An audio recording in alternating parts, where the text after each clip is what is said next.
Flush. It was the end of a strange Friday in fall, and I was forcing myself to read in bed in the hopes of getting drowsy and falling asleep. No matter how hard I tried or how many times I switched from reading to watching ASMR videos on my phone, my mind and my body were firmly locked into fight or flight mode. I spent the last 2 hours helping my secret crush Stephanie, who lives down at the end of my floor, at the 9th floor hallway, look for her dog. It was a little dachshund who was apparently extremely well behaved because I had never heard it bark at night, but now I wished it was a little noisier since we couldn't find it. We searched all of the floors and posted flyers in the lobby and the clubhouse. I even searched around the nearest park. I grimly checked the surrounding streets for signs of fresh roadkill, but I found nothing. It was like the little pupper had vanished into thin air from her apartment during the day while she was at work. As disturbing as the vanishing dog was, it paled in comparison to what inadvertently witnessed this morning on my way out the door. I was just heading through the parking garage, minding my own business, slightly hungover, swinging my sealed coffee thermos when I noticed a large EMT and police presence at the service elevator. They were conducting witness interviews in the elevator as they wheeled down 2 stretchers with black body bags stacked on them. I overheard the officers and the witnesses talking as I slowly passed them. It was the elderly couple who lived on the recently refinished 20th floor, Alexei and Barb Polzansky. Apparently, it seemed, for reasons I can't imagine at that age and that many years of marriage, one had murdered the other and then killed themselves in the bathroom in an apparent murder-suicide. I listened as the detectives took the statement from one of the last of their neighbors, indicating that they seemed happy and healthy as late as yesterday. But the fight, or as the witness said, the screams, wails, and chants they heard coming from the room last night were haunting. They said they were on the verge of calling the police then, but apparently they didn't, and no one did until this morning, and the police arrived for a wellness check and found the scene. The medical teams and detectives looked high-strung, and I thought I saw one vomit in the corner. As the EMTs shifted the body bags on the gurneys, I saw something in the bag shift and roll to the middle and then sag off the side of the cart. Based on the size and shape, I can only assume it was one of their disembodied heads. The image struck with me all day, and it stuck with me now as the words printed on the pages flashed in my eyes and head but didn't register in my brain. They could be Chinese characters for all I could care, between the gruesome murder, the dog, and that head. The last thing I was worried about were the words on these pages. I let the book drop from my hands onto my face, and I squeezed my eyes shut in frustration. Everything was super quiet in my apartment, and I let a few minutes tick by with only the sound of my breath fluttering the pages of the book resting on my face. Then I heard the creaking noise just outside of my bedroom, just down my unit's short hallway, where there was a turnoff for the small bathroom before it opened to the living space and kitchen area. It sounded like the telltale squeak of my bathroom door when I shut it, but this sounded like as if I only bumped it just a little bit. It was really the slightest of a noise, but I was already so keyed up. All of my senses pounced on it. I held my breath and strained my hearing until I felt like I was giving myself a headache. I could then hear dripping water, or something dripping, coming from the bathroom. I had not heard this before, even though I took a shower earlier in my little cramped, cheap plastic shower unit, and I thought maybe that was minor dripping from that. But again, I've never heard that before, and I didn't hear it earlier. But then again, I wasn't so focused on sounds in my apartment before. As I listened, the dripping seemed to increase both in terms of frequency of the drops, but also in the sense that what might sound like something coming out of an eyedropper was now turning into something that actually sounded like the shower was partially on. I sprang to my feet and cautiously flipped on the hallway light and the living room light for comfort. Within the blink of an eye after I turned on the lights, I saw the door to my bathroom slam shut, seemingly by itself. The squeak and loud thud could have been a lead weight dropping from my esophagus into the pit of my stomach. The haunted moment struck me silly. I tried to reason through it all the best I could, then and there. Could somebody be in my apartment with me? It wasn't possible. I was on the 9th floor. No fire exits were nearby. It would be a stretch, almost impossible stretch, that one could or would even somehow scale the face of the building just to hop into my apartment for some reason. Furthermore, why my apartment? Why this building? The only people worth anything really of value lived at the 20th floor or above. Okay, so what else could it be? Was it somehow Stephanie's dog? Could, of all places, it sneak in here at some point and I just hadn't noticed it? Was it sleeping in here part of the day and now it was thirsty and was drinking out of my toilet? I didn't know. I grabbed my phone from the charger in my bedroom and came back out into the hallway. While I was standing there, I heard a rapid series of snaps coming from inside the bathroom. My brain took a minute to realize that something was breaking the shower curtain down, one ring at a time. Next, I heard 2 heavy thuds as my bottles of body wash and shampoo were most likely knocked out of their holders and had fallen to the bottom of the shower. With that, I turned on my phone camera and took a few steps towards the door. Maybe I'd be lucky to capture poltergeist activity of some sort in progress. I needed to see what the hell was going on, and hoped that I'd be able to show anyone who ever doubted me what was going on also. But then the power in my apartment suddenly went off. Now the only light sources were the tiny light on my phone, and now a very dim light seemingly beaming out of the gap between the floor and the door of my bathroom. It was like old-style gray TV static, snowy, almost pinprick-like swarms of bright light and dark black points of light fluttering about. This was streaming out from that narrow gap and projected on the opposite side of the hallway wall. The thing was, like 99% of all people, I did not have a TV in my bathroom, and I certainly don't have an old-style staticky TV like that. I was very scared and dumbfounded as I stood at the end of my hallway, the furthest away from the bathroom I could be without backing up and actually leaving my apartment. My phone's battery, which was nearly at 100% charged, was now dropping fast, and before I could react, the phone turned off entirely. Now the only light source was that static beam. The gaps and randomness between the black and the white static started to become more orderly as the width of the projection of light expanded to easily half of the hallway, top to bottom.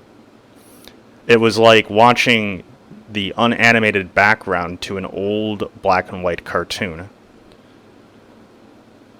A sharp electrical crackling sound filled the hallway as suddenly 2 black, smooth, serpentine-like entities slipped out from under the door as a 2-dimensional projection on the wall and floor. The 2 creatures were connected to the thing going on in the bathroom, and as they curved and twisted around, they were less like snakes or even tentacles, and more like the black rubber hose animation of the 1920s. Instead of white cartoon hands, they were simply flat at their ends. The motions of the 2 aimless entities were inhuman. They were inanimal. They were unnatural, as if they simply did not fully exist in this realm. They bobbed and weaved and flittered in a bath of electricity and TV static. I still can't fully put it to words what they did, but they seemed to have invisible wings that moved so fast, like hummingbirds, that they were whipping the air around them into something thicker, like a different state of matter, like churning cream into butter. The little black points in the static projection all gravitated towards the 2 hose-like appendages. Against the strobe light like white light, these 2 appendages suddenly popped out of the projection as fully realized 3-dimensional objects. The hoses seemed aggressive, swooping up and down in the hallway, weightless and powerful, and with that I decided to leave my apartment. But then one of the hoses lunged forward towards me. The blunt end of the hose-like entity split open 3 ways just before it made contact with my gut. It struck me with the force of a train, leaving me breathless as it was able to lift me off of my feet and pull me clear across the hallway to the bathroom door. I felt the hot metal taste of blood in my mouth as the hose let me slump against my hallway wall after slamming me face first into the closed bathroom door. I could see the other hose extend into the pitch black darkness of the rest of my apartment. I could hear it knocking over items in the kitchen as plates and cups fell and broke on the floor. When I tried to stand up and get out of the apartment again, the static light from under the door disappeared, and my entire apartment went black, and for a moment, probably due to the mild concussion I had just received, I was totally disoriented. I rolled on my hands and knees and started to crawl in the direction I thought was towards my door.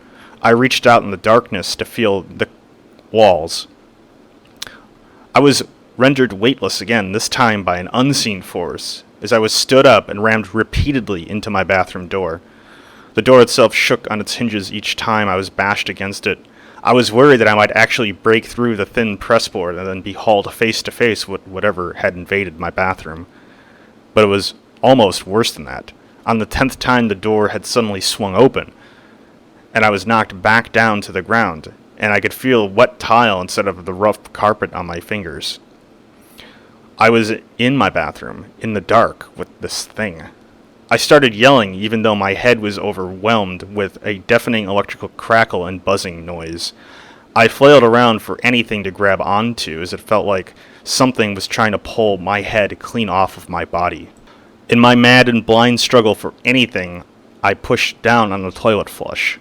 The buzzing sound in my head intensified even as the grip drawing and quartering my head away from my body started to loosen.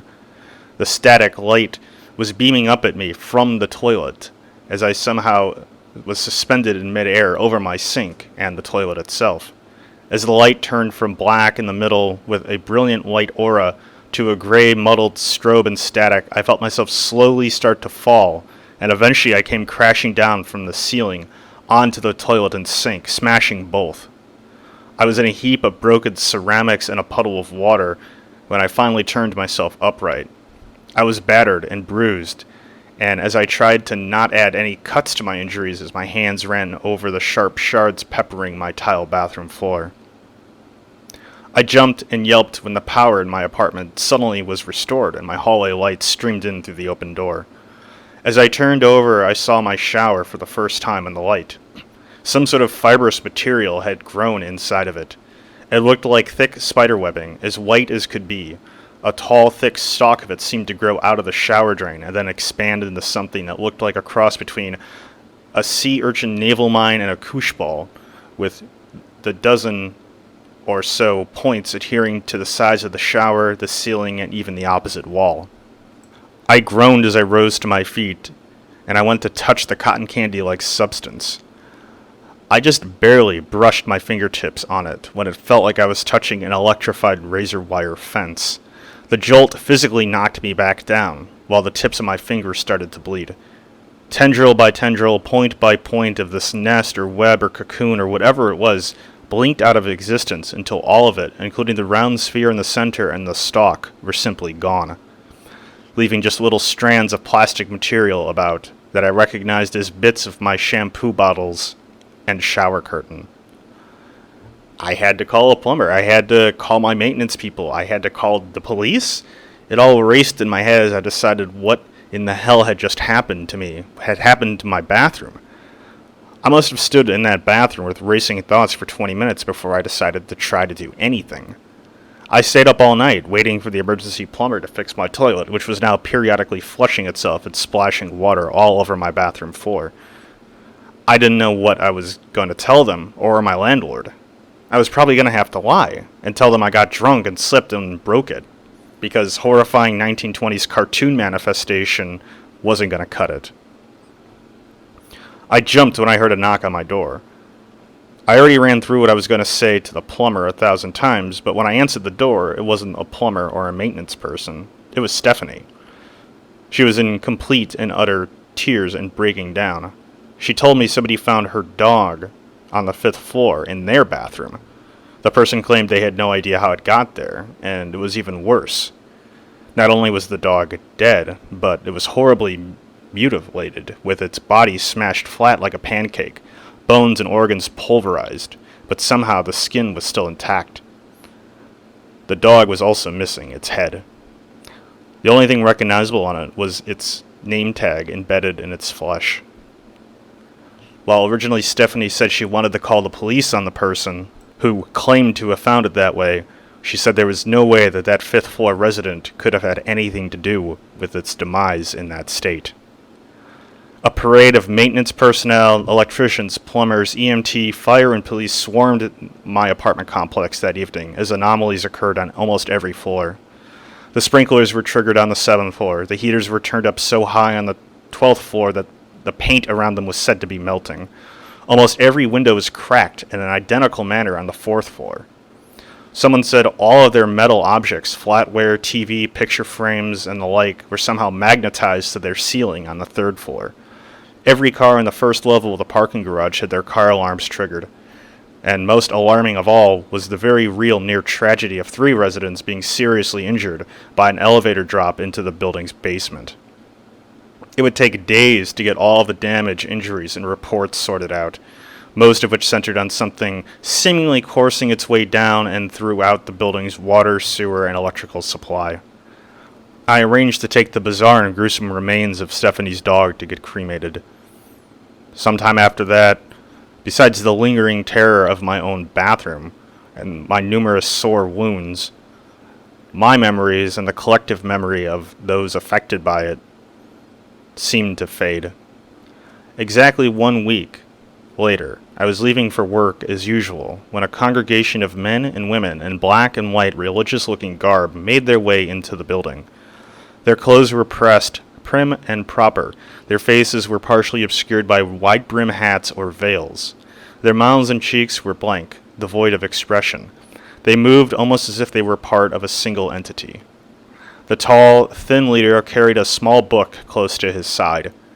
I only caught a glimpse of it and its cover as they turned to board the elevator. The book itself was brilliant white, and the front cover had no printing, only a small, black, spiky circle on the front. When I arrived home that evening, I saw the same group leave the building, this time with a black book with a white circle in the center. I had a hunch. Creeping, alarming hunch about all of this and what it meant. I took the elevator up to the 20th floor and walked down to the apartment where the old murder-suicide couple lived. There was still police tape on the door, but it was clear that someone had recently been inside. Etched into the wood of the door, right by the doorknob, was a crude image of that thing, that spiky ball thing. I wasn't really sure what it all meant, and my searches on the internet for any of this was pretty much fruitless, aside from some references to demonic or trans-dimensional beings. The only thing that makes sense to me is that the murder-suicide was some part of a ritual that summoned, released, or hatched this thing into our dimension. And it was existing as best as it could, contained within the moving parts of our structure, consuming whatever it could when it manifested itself. It was probably here, and the whole week here, in some shadowy form or another, until this group, this cult, its disciples, whatever or whoever they were, came and collected it. But honestly, this is me just speculating. It's me trying to desperately explain something that exists beyond human understanding, beyond the laws of physics in this dimension. I'm desperately trying to convince myself that there's some order to it, and in this order it is now gone.